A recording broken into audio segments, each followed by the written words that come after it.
I prefer reading nonfiction books, biographies, and autobiographies. I am much pickier when it comes to reading fiction. I read it more when I was younger, but as I've grown older, I find myself reading fiction less and less. I find it very difficult to get into a lot of fictional books and movies. I can't get myself interested in them. I've been wondering about this for a while, but I think I've answered my question as to why this is so about me. As a younger person, my very favorite books were those which we might be able to define as classics. I can still read them today and see why I enjoyed them so much. However, saying this, there were books that are considered classics which I did not enjoy at all, while other children around me most certainly did. And I wondered why that was. I think I recognized there was something about certain characters in books and movies which wasn't real or believable to me. I have a hard time identifying with characters in books or movies if they aren't written correctly. In other words, if they aren't based on a real person. I don't mean that literally. I just mean there is something about the character that doesn't feel real to me, like they're too good to be true. And now that I understand typology, I understand the characters which bother me are not written according to a specific type. They usually seem to be a mashup of several different types, which is not a real person. And I think that's what's bothered me all this time, that I don't recognize these individuals as real human beings. They are fake, not authentic. That's because they're not written as a type. They don't have a type. They're just a combination of several different types. For me to enjoy a book or movie which has characters like that, I have to suspend my disbelief, which is extremely hard for me to do because it has to do with people. I can sort of suspend my disbelief when I'm reading about things that don't have to do with people and are sort of outrageous, such as other imaginary worlds like you would encounter in science fiction, for instance. So when it comes to something like that, I am able to suspend my disbelief because it has nothing to do with people. Because I think that's my area of study, my area of expertise, if you will. I'm completely fascinated with people and everything that has to do with people. So, I cannot suspend my disbelief when I read a book or watch a movie and the character is not real, it's not accurate, it's not based on a type. It's a very big turnoff for me, and I can't even finish the book or the movie if that's the case. And I remember saying this when I was younger, and I didn't understand what I was saying, but now I get it. I remember thinking, this book is just too unbelievable for me, and what I meant was that it's not so much that the storyline was unbelievable as it was the characters were unbelievable. They weren't real people. They weren't represented as real people because they were a mashup of functions that really didn't make sense to me. An excellent writer, in my opinion, is one who writes real characters. Again, this is based on my interests, and I will return to this later. I learned about this a bit when I studied writing, like how to be a good writer, and one of those things is that you should create believable characters. I believe an excellent writer knows how to create a believable character. In other words, it has to be a character based on a type. They have to be consistent in their actions. If the character isn't consistent in their actions, it doesn't add up to me, and therefore it's not a believable character, and I can't get into the story. I can't get interested in their lives or stories because it's built on a false premise, if you will. I think for me, to read fiction or watch a movie, it has to be based on excellent writing, and to me, this means written by someone who understands people and can write good, believable characters. And then when it comes to movies. So a movie is a visual translation of words, a bringing to life of a book, sometimes through a script or a screenplay.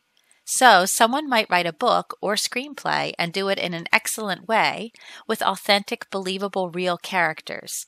But then when it goes to the big screen, sometimes something is lost in translation. And I think I pick up on that too. Perhaps the scriptwriter did write a very strong INFJ character, but perhaps the actor or actress doesn't necessarily fit the role. They can act according to the script, but there is something missing in translation. There are certain behavioral characteristics of type. You can put a bunch of INFJs in a room and we will act in a certain way. There is a truth to how people of the same type present themselves externally. If someone writes an INFJ character, but then the actor or actress portrays the character while looking like an INFP, for example, well then it will intuitively bother me. something just won't feel right about it. And to use an example here, the movie Pride and Prejudice, the one that has Matthew Macfadyen as Mr. Darcy, he is an INFJ. That is his type. However, in the movie, he's playing what I believe to be an INTJ character. And I think that Mr. Darcy was written in such a way that he is a very strong, believable INTJ type. And what I found so brilliant about the movie and the portrayal of Mr. Darcy by Matthew Macfadyen is that it's extremely accurate. He nailed the INTJ character, and he did it in an excellent way. So even though he personally is an INFJ, he was able to emulate the INTJ type to such a degree that I believed he was an INTJ. However, there are many actors and actresses out there who can only act one way. So every character they do is the same character, and that's not acting. How do you always portray yourself in the same way no matter what character you are portraying on the screen?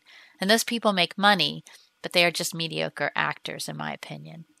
A truly gifted actor or actress is someone who can embody or emulate that character in the script and bring it to life on the screen in a real way. I had a small stint in community theater, and it was quite the exercise to actually pretend to be someone else, mannerisms and all. So because I've done it, I can say it's very difficult to do, and I think I'm a fairly good mimic of people. This is why it can be somewhat of a fool's errand to type fictional characters, because so much depends upon the strength of the writing, and in the case of movies, the strength of the acting. So you have to be discerning when trying to type fictional characters. There might not be anything there for you to type. I realize this doesn't bother others as much because not everyone out there who reads fiction and watches movies is that discerning in the same people-y way I am. But for me, I'm only this way because of my intense interest in people, which I've had for decades. In other words, other people who do not have this interest in people like I do might be bothered by other things.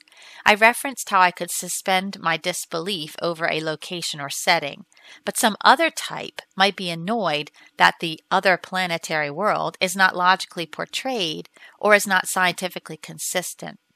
Some might be annoyed at the lack of sensory details and such. So I have a feeling this all comes down to type.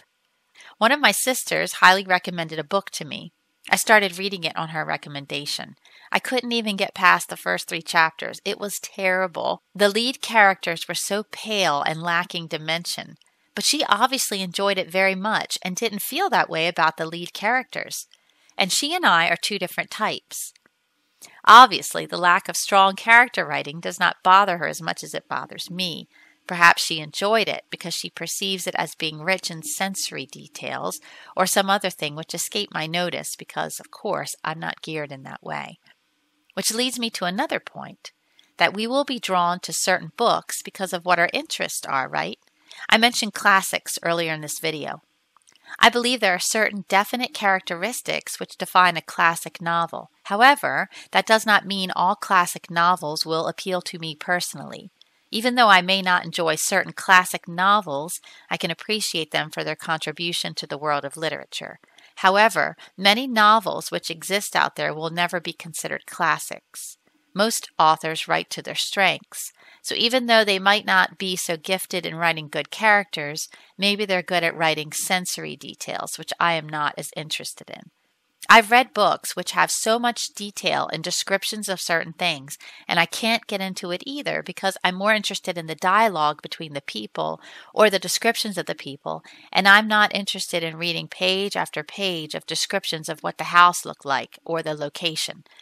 I mean, I do enjoy some of it because I do enjoy words in general, but we will probably gravitate towards what we have an interest in. And I gravitate towards excellent character development. I have definite high standards in this regard when it comes to fictional writing. The inconsistencies in character get in the way of any enjoyment I might have, and I could sort of feel these inconsistencies, which actually hinders my enjoyment of the book or movie, so that I'm not interested in reading things or watching things which are fictional, unless they are very well done in the character development area. So I guess it goes back to what I said earlier. how I rate writers as excellent if they are good character writers. That's a personal preference, isn't it? But I'm wondering how it ties into type, how certain types gravitate towards certain genres, and so on. What are your thoughts about my thoughts here? Have you experienced the same thing with fiction writing? Any good fictional book recommendations for me? I'm aware of the good classical writing which is out there, but anything newer you could recommend would be appreciated. Just make sure it has good character writing.